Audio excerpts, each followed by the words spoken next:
Right, today we've got another bike from Josh from the Classic Competition Company. Another prize bike for somebody. This is a nice bike, Triton, my sort of style of bike, cafe racer style.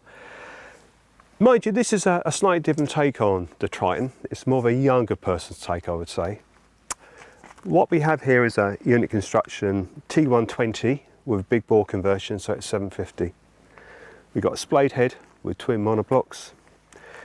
It's running belt drive in primary side, fairly high compression, and I'll get Alex to come around the other side in a moment and show you that something that's a little bit unusual. This one is not running on your conventional points and coil ignition. This is running on a Magneto. So you normally see this sort of setup in sprinting or something like that in competition where you don't want a battery running your electrics. We do have a battery on here with an alternator for the lighting, but purely for ignition, we have a Magneto, it's self-generating. Nice thing about this, you can advance and retard the ignition timing quite easily by slacking off the Allen screws and tipping the Magneto. One thing you have to be a bit careful is you don't damage this because it does stick out the side. It's not everyone's cup of tea, but it is a competition mag. Nicely put together. This has all been rebuilt by someone and it's a lovely finish. I've got a 5-gallon tank on here, alloy tank. I've been painted black. Features on here, we've got some nice rear sets.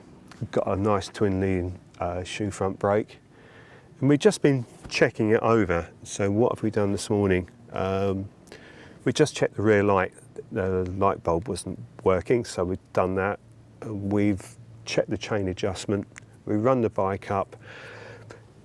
Because it hasn't done very much mileage, very much at all, what we'll do a ride on it today. We'll present it today, then we give it an oil change later on.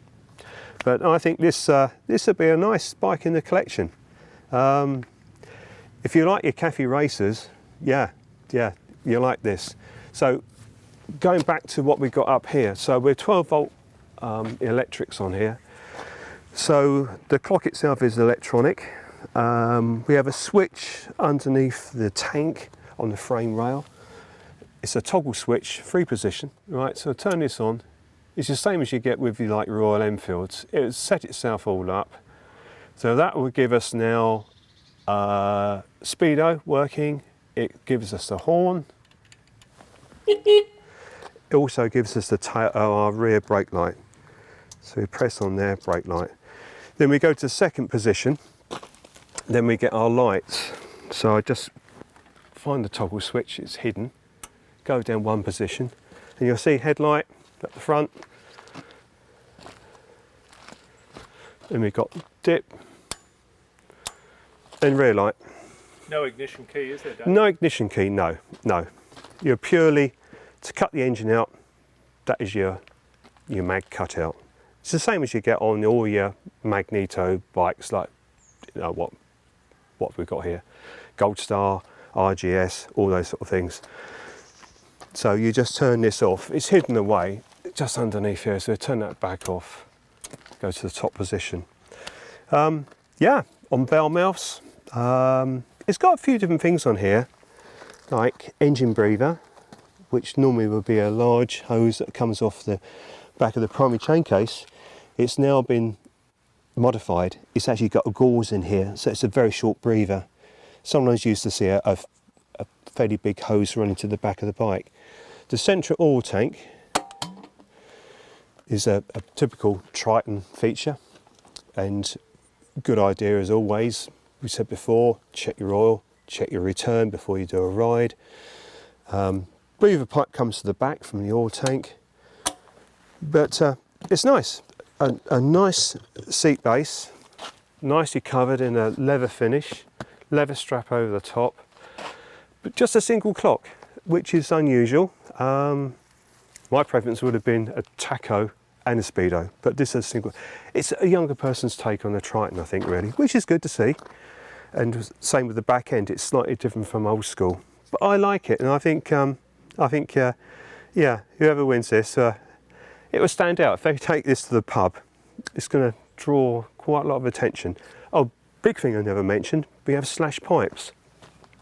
What I mean by that, the exhaust pipes, they come underneath we had a bike here, a TR6, a little while ago that had slash pipes on.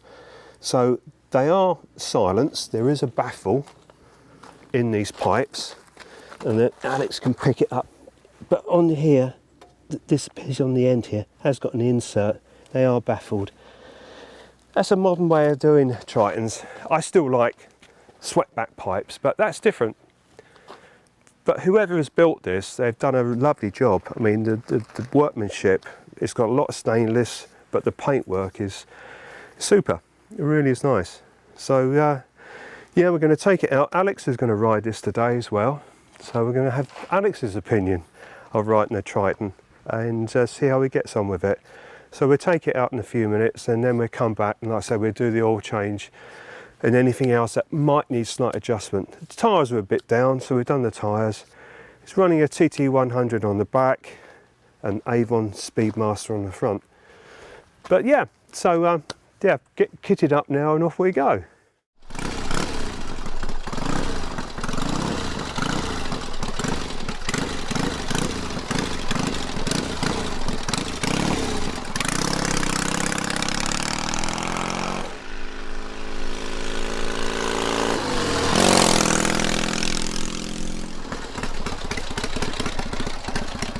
Right, Alex, how was it, mate? It was only brief, wasn't it? It was only a couple of flybys, but How do you feel? she's nice. She's very nice. You've got to get used to where the controls are. Come here. I got quite big feet. Yes. So my foot, you might have seen me just go off then. My foot, I was missing the gear shift. Yeah, yeah. And then the brake. For me, with my big foot, Yeah, you see, Tritons Brakes are very right much in. built to the person. I mean, normally what you do, you normally tailor it to suit you. I mean, there's adjustments you can make to the rear sets to bring that up to what you feel is more comfortable. Dave, before you put your helmet on, what have we concluded now? Okay, first thing we found was it started to misfire a little bit, and that so happened to be one of the HT leads coming away from the Magneto. They're sprung clips, a bit like you get with spark plug. So we can make sure that doesn't happen again. We've repaired it for the time being. The clutch was quite heavy, we knew that from the start, but it does tend to drag. And what I mean by drag, it's hard to get the thing into gear. I think it also has been over adjusted on the course adjuster, because you can get it to a point where it starts to slip, although there's a lot of tension, and that's where someone's over adjusted that pressure plate. So we'll take that primary chain case cover off and we'll sort the clutch out, and that would be a lot softer for someone because it's too much of a handful. I mean, you found that too hard. Yeah. And really that's it really. I mean, everything else is okay, but we'll just go over the bike. I mean, we've done a few miles now and we know where we are with it. So what we found was the clutch centre, which has got the shock absorber built into it. Let's just take the rollers out of the way. Okay, when that was on the shaft, it's held on with a plain washer and a nut. It'd been done up so tight that it was putting this main shaft, so much pressure was put on the bearing and it was causing that to run really stiff. It's been overdone with a windy gun. You don't need to be so really tight like that really. So now that shaft is free completely. We're still going to take the taper off here, off the main shaft. This is the clutch carrier, and we just check behind. But no, it's okay, because we did think we might have to even take the gearbox apart, because it should spin freely like that. The reason we've taken all this apart is because we found the clutch was dragging, and the cable was very stiff because the screws were over tightened. Spring screws, and a lot of that was because the course adjuster in the centre had been over adjusted, so it was pulling the pressure off of the plates, but they just, whoever, put more pressure on the springs because it was slipping. Didn't need to do that. Slacken that off, get that tension right. Also make sure when the clutch releases that the plates run squarely in the drum, and the pressure plate when it comes off, I'll show you. This is a pressure plate. When that releases, that needs to run true. When you kick it over on the kickstart, Alex has taken some pictures, it wobbles like that. And when you pull the clutch in, it's still trying to drive on the plates. It's important to get the adjustment. So that frees off and it's nice and true. And then you get a clean clutch. It brakes nicely away from the plates. So we got as far as we can go today with this, and we've shown just now that this is a rotor, this is a stator, this is the main part of the alternator, and all your field magnets here are insulated in this insulation, but all this is peeling away, so it's exposing the coils. So we need to get, well, we got one ordered now, so hopefully that'll be here tomorrow. But I've never seen it before. It is a Lucas one, but whether it's a genuine one we don't know. So yeah, so good job that we've taken this apart, but all will be sorted, and it'll be a good bike.